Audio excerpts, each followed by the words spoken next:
Yo, what's going on? This is a better video and more detailed video of my Ford Crown Victoria P71 POV. Recently just set up. I got the LED hideaway strobes in amber green.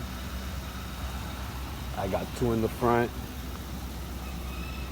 I got the dash light, which also has multiple patterns.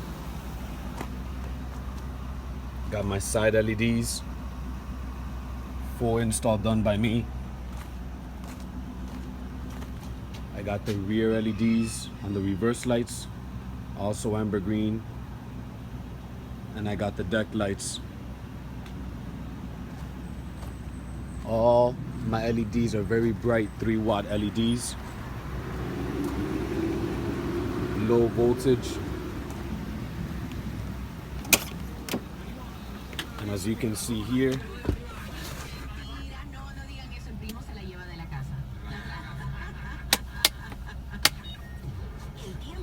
voltage stays at 14.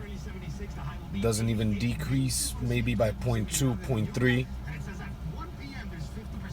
So if interested in the lights or any installs or anything like that, don't hesitate in giving me a message. I'm located out in Miami.